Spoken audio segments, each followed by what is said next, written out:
Magandang araw mga kababayan. This is Dante Klink Ang II, Chairperson of the Commission on Filipinos Overseas. The CFO is the government agency that helps Filipino immigrants prepare for a successful life overseas. Unlike other migrant-focused agencies, the CFO plays a unique role in strengthening the economic, cultural, and political ties between Filipinos overseas and the Philippines.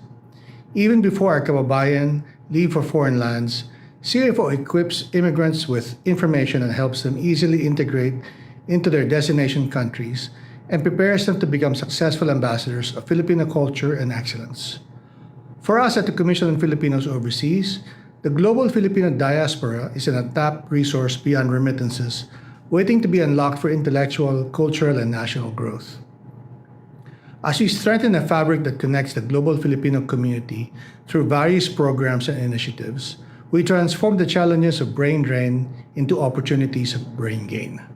The CFO seeks to nurture the strong sense of Filipino community across the globe, while also encouraging them to contribute to the nation's development. We thank Radyo Pilipinas for giving us this platform to the challenges and triumphs of migration and development. We hope that the global Pinoy will be made aware of the programs and services that empower them toward meaningful migration and pave the way to immigrant success. Tandaan kabayan, para sa inyo ito, mabuhay ang bagong Pilipinas.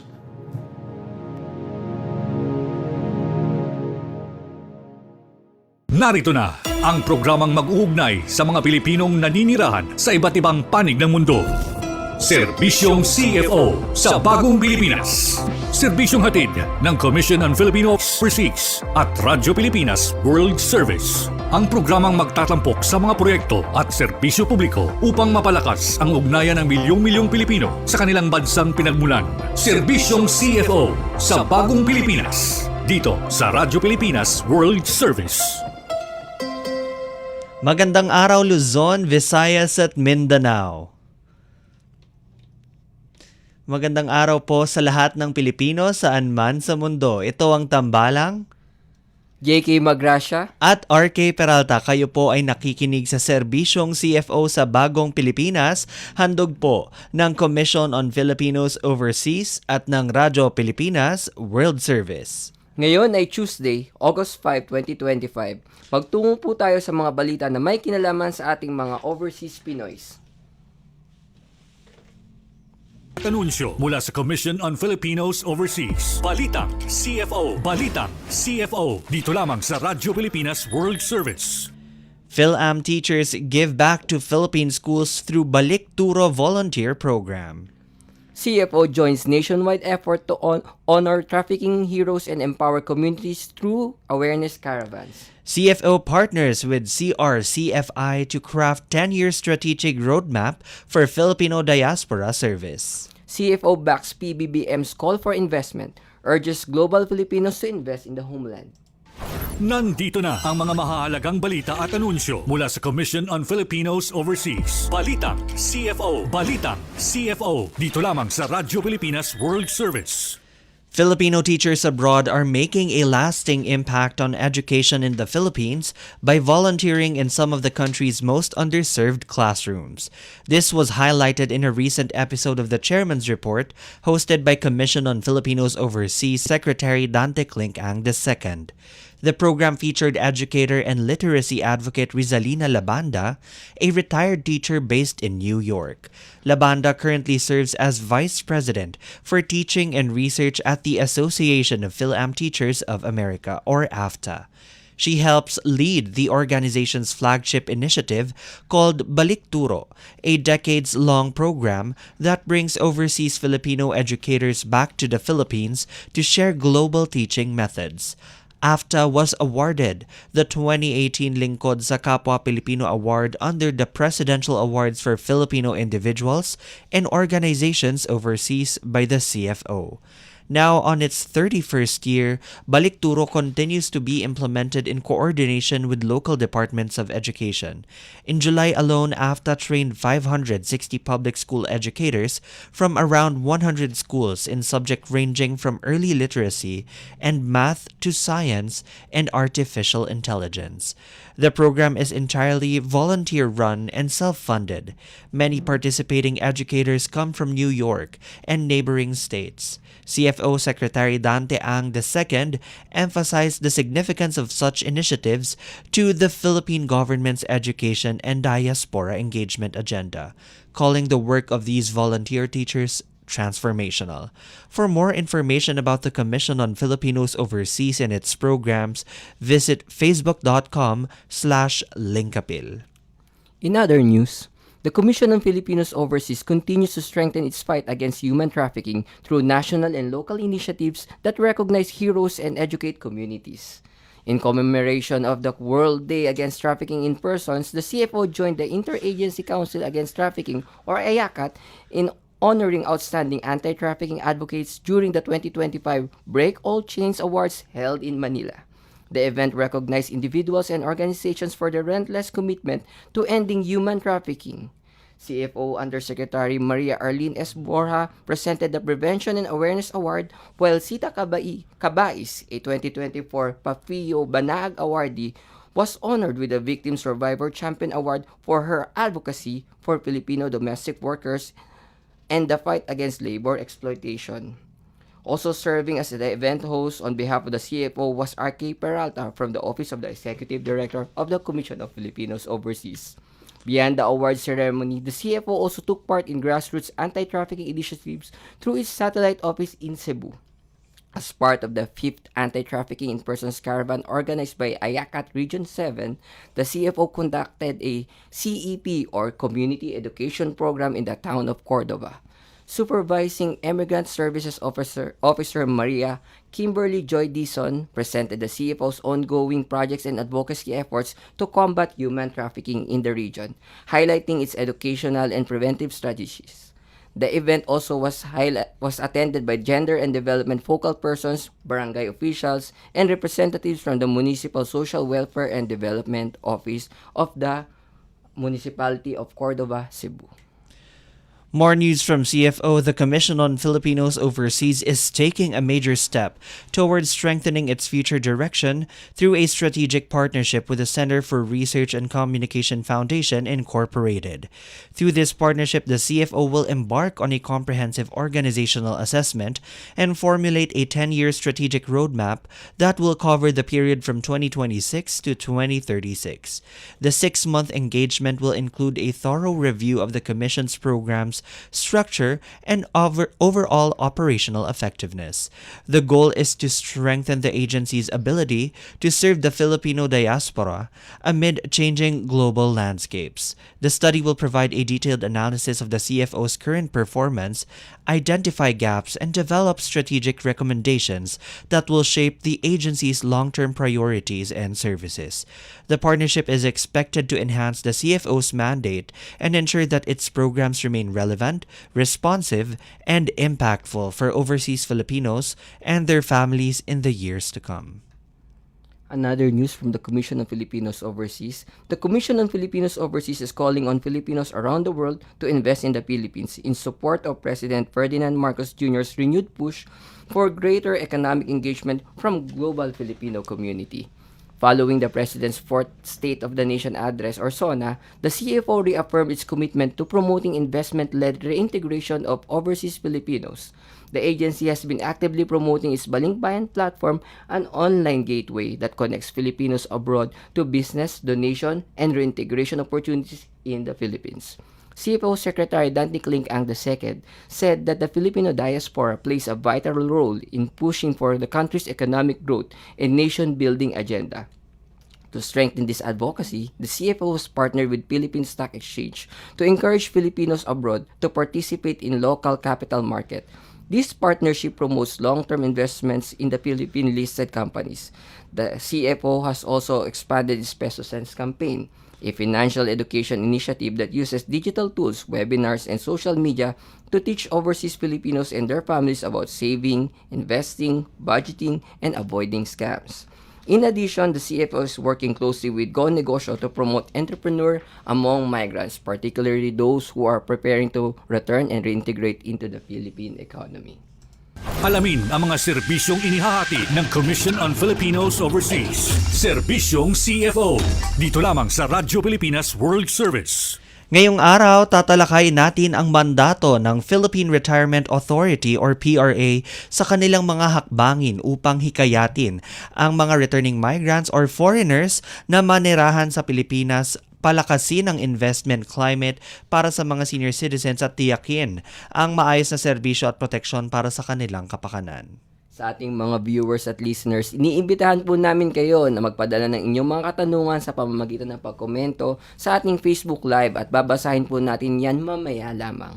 Tayo ay kasulukuyang napapanood sa official Facebook pages ng Radyo Pilipinas World Service at sa Facebook page ng Commission on Filipinos Overseas. Ayan, so upang bigyan tayo ng mas malalim na paliwanag tungkol sa mandato po ng Philippine Retirement Authority or PRA, pinaunlakan tayo ngayong umaga ng ating espesyal na panauhin mula po sa kanilang ahensya. Let's welcome Miss Noel D. Bautista, Department Manager 3 ng Marketing Department ng Philippine Retirement Authority. Magandang umaga po at welcome sa serbisyong CFO sa Bagong Pilipinas, Miss Noel. Good morning, Sir RK. Good morning, Attorney JK. Thank you very much for, inviting us dito po ngayong umaga.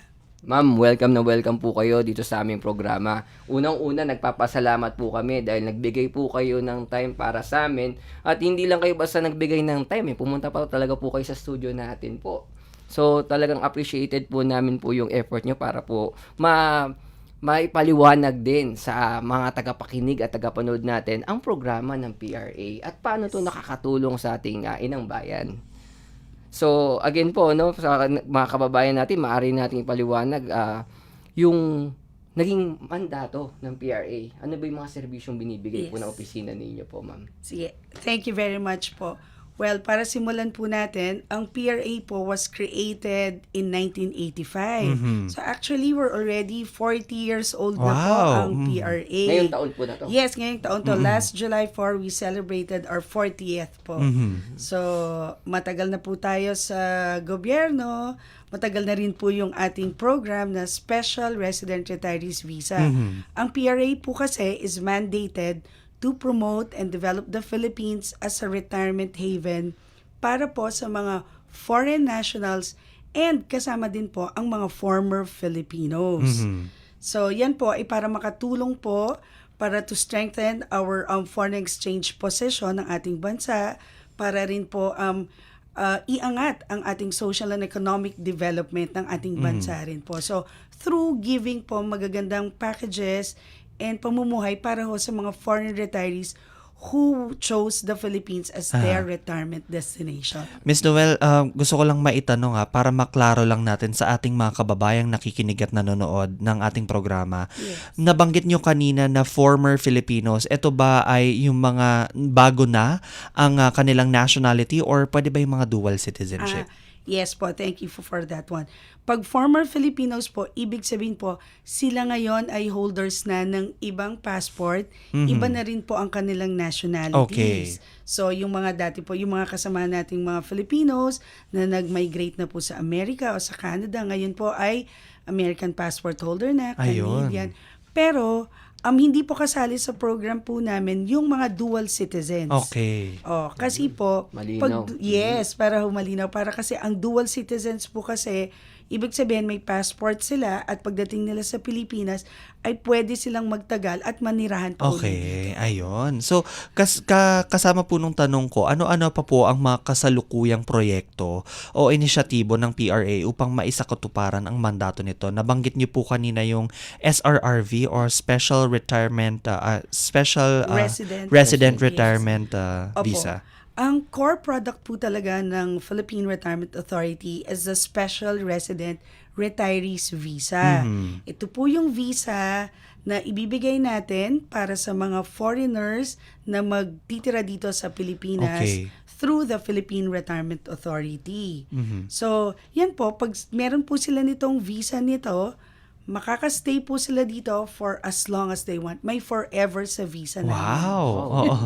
As long as in good standing po sila, of course. syempre. So, naklaro din pati yung good standing. Nabanggit nyo din yung manirahan dito, no, ma'am. Marami nakikinig rin sa atin yung mahilig sa mga mga data at impormasyon ng mga trivia ba.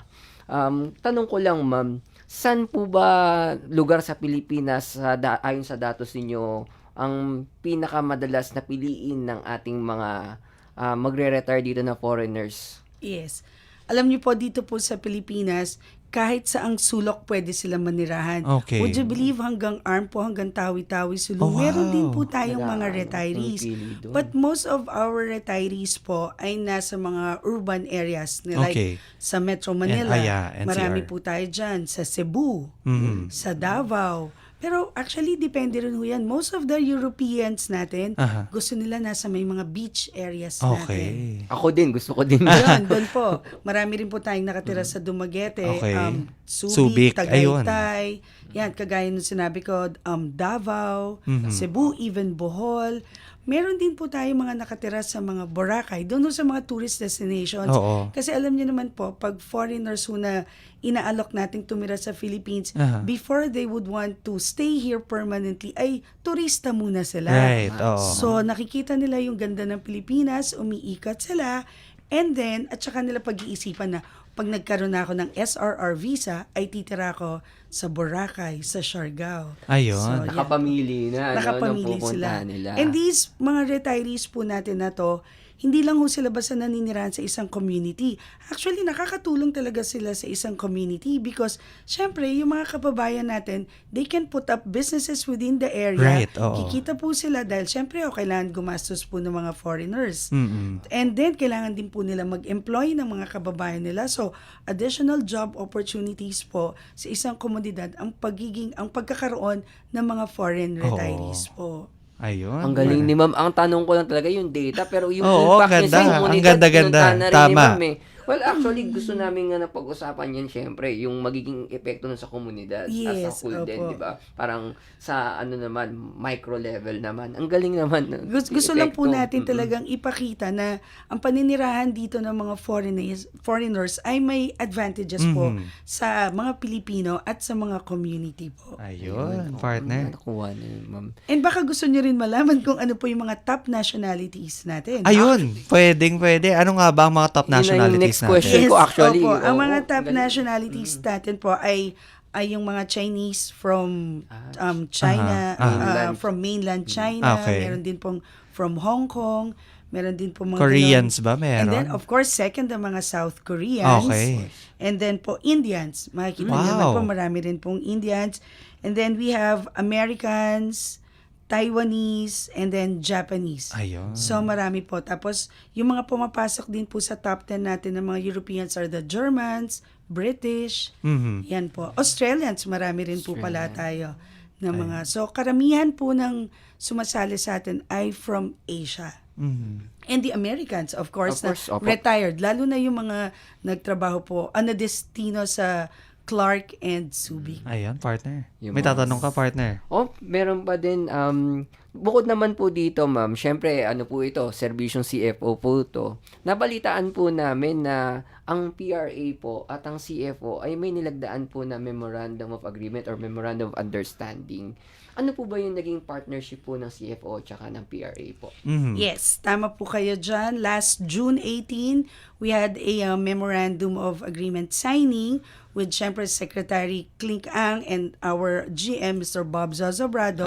And para ho ito ma-promote ang Philippines as a retirement destination. Right. Hindi lang para sa foreigners, but para rin po sa ating mga kababayan na nasa ibang bansa. Okay. Pero ang kagandahan po kasi nito, gagamitin yata po natin yung balik bayan Yes. po ng CFO Tama. para ho doon ho ipapasok natin yung pati yung mga produkto namin, services na magagamit po ng Yun. mga kababayan natin abroad. Right. Pero maganda rin po kasi talaga, hindi lang po pang foreigners ang ating SRRV program.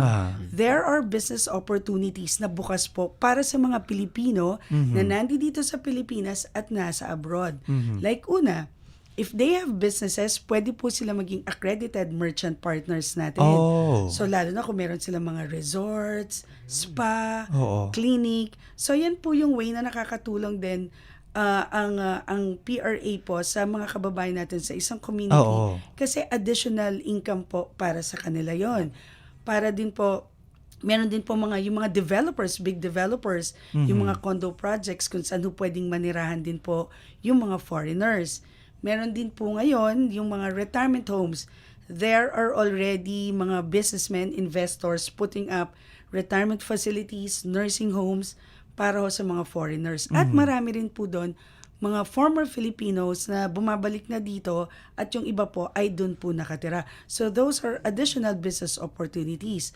Para doon po sa mga Filipinos abroad, ang maganda po, sila po ay pwedeng tumulong para to support yung ating Tama. program by becoming our marketers. Oo. Ang marketers po are agents. Parang kayo po, tutulungan niyo po kami na i-promote ang PRA sa mga foreign nationals na nandoon po at meron po silang kikitain. Gusto niyo po bang malaman how much ang kikitain? Ayun, oo. $500 lang naman Oh. sa kada maipasok nila na Parang principal ako na yan. applicant.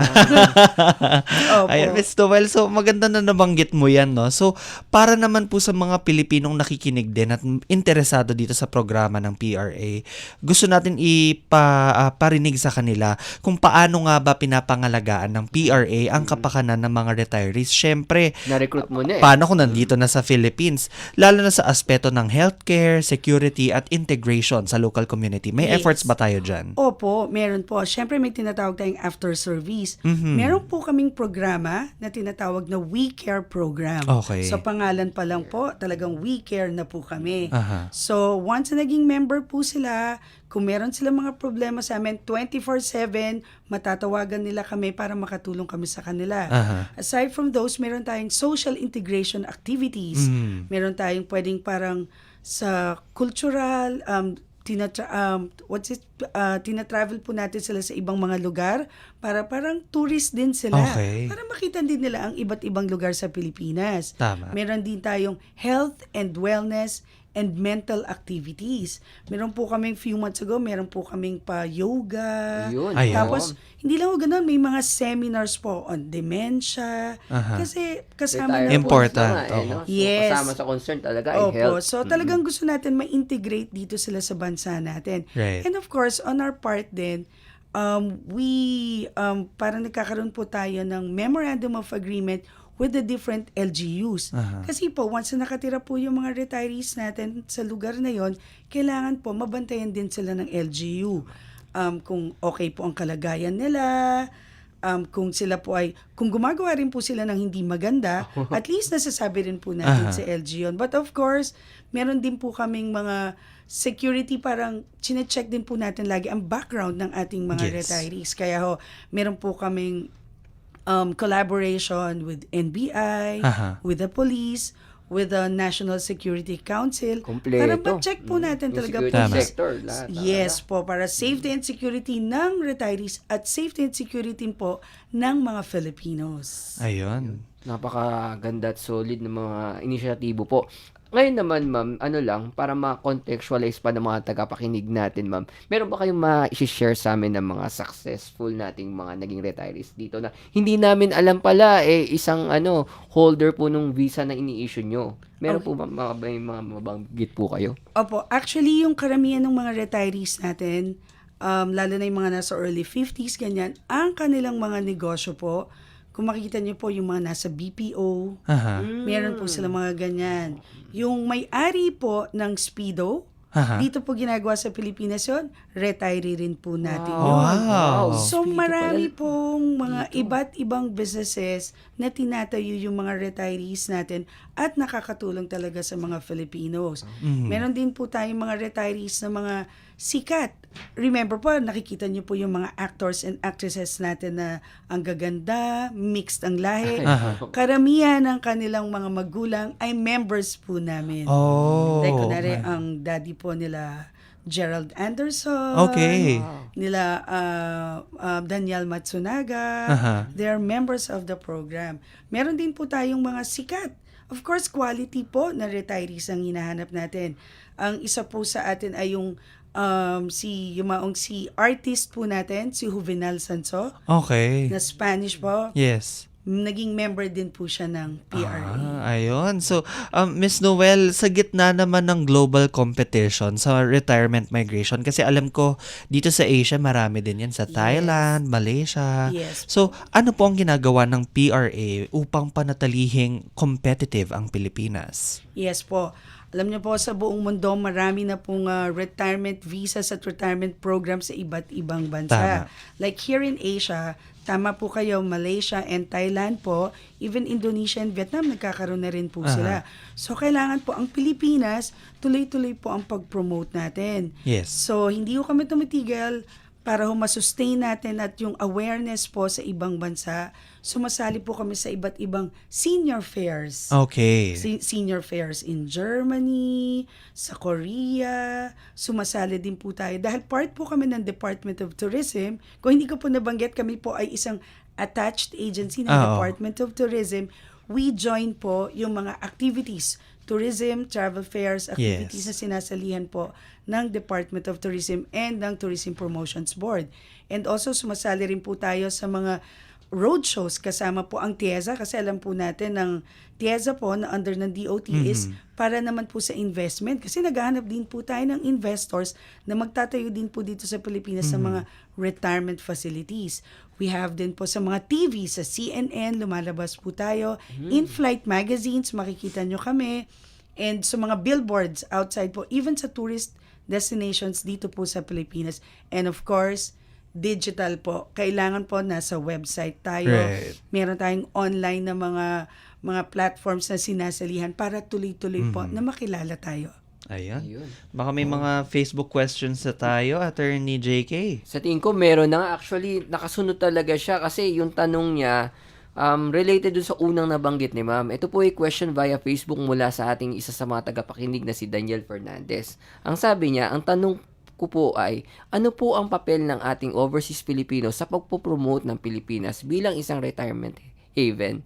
Maaari po ba silang maging partners o ambassadors ng PRA abroad? Nabanggit natin kanina. Yes, Oo. opo. Kagaya po ng sinasabi natin, sino pa ba ang mag-promote ng Pilipinas kundi ang mga Filipinos? Oo. And ang pinakamaganda po is sila po talaga ang best ambassadors natin abroad. Right. Ang Oo. maganda po doon, karagdagan po doon ay once po na naging agent namin kayo, yung tinatawag nating marketer, they will be getting po yung kagaya ng sinabi ko kaninang $500 kada retiree na maipasok nila, principal retiree na maipasok po nila. So nakakatulong din po talaga sa Ayun. May isa pa hong katanungan mula po kay Jason Dublin. May mga integration programs po ba para sa retirees na balikbayan para mas maging madali ang kanilang transition sa bagong pamumuhay sa Pilipinas? Okay. Directly sa PRA po, ang tanging maitutulong lang po natin, kagaya na sinabi ko, there are business opportunities na pwede po nilang salihan, like putting up businesses na related sa mga pangangailangan ng mga foreign retirees. So yan po yung maganda ho. Siyempre, pagdating nila dito, mag-iisip kayo ng negosyo. And sana, ang isa sa mga negosyo ninyo is para sa mga retirees natin. Kasi kung hindi nyo po na itatanong, ang foreign retirees, hindi po sila pwede dun sa senior citizen card. So, right. wala silang discount. So, kung mas marami po kaming merchant partners na makakapagbigay ng discounts, matutuwa rin po yung mga foreign nationals at magtatagal silang tumira dito sa bansa natin. Ayun. Ma'am, napakaganda po ng mga na-impart nyo po sa amin. Talaga yung mga tagapakinig po namin po, maraming natutunan po. Bilang pagtatapos ng ma'am, pasensya na, limitado yung oras natin, pero na-enjoy po namin yung mga sinabi ninyo, lalo na yung patungkol po sa mga impormasyon sa mga lugar na pinupuntahan nila. Yes. Ano lang po, baka may mga mensahe lang po kayo bilang pampatapos po natin po. Okay. Para sa mga tagapakinig din natin. Yes. Una po muna, first, of course, we would like to thank po si Secretary Ang for, giving us this opportunity Of course. para maipalaganap natin sa mga Filipinos ang about sa PRA, sa retirement visa na binibigay po natin. And pangalawa po, para po sa mga overseas Filipinos, kami po, pumupunta rin po kami sa ibang bansa para mag-promote. Like, this next week po, a-attend po kami ng Taste of Manila sa Canada po. Alam ko po, napakaraming Pilipino na a-attend doon. Meron po kaming booth. Kung gusto nyo pong malaman more about the program, kung paano kayo magiging bahagi ng Philippine Retirement Authority, dalawin nyo po kami doon sa aming booth. So, yan po, tulungan niyo po kaming to promote the Philippines as a retirement haven. Remember, kayo po ang best ambassadors natin. Maraming salamat po, Miss Noel Bautista, Department Manager 3, Marketing Department ng Philippine Retirement Authority, sa pagbabahagi ng inyong oras at kaalaman sa talakayan ngayong araw. Talagang marami po kaming natutunan tungkol sa kahalagahan po ng PRA.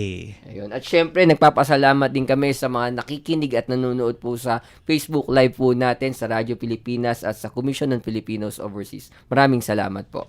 Alamin ang mga serbisyong inihahatid ng Commission on Filipinos Overseas. Serbisyong CFO. Dito lamang sa Radyo Pilipinas World Service. At nagdaan na naman ang isang araw ng pagsasahim papawid para sa ating mga kababayan. Sa bawat kwento, bawat impormasyon at bawat serbisyong hatid namin, layunin naming mapalapit ang gobyerno sa bawat Pilipino saan mang panig ng mundo. Tandaan kababayan, basta't balita at serbisyong publiko. CFO, kasama mo saan man sa mundo. Hanggang sa muli, ito ang Serbisyong CFO sa Bagong Pilipinas. Serbisyong CFO sa Bagong Pilipinas. Dito sa Radyo Pilipinas World Service.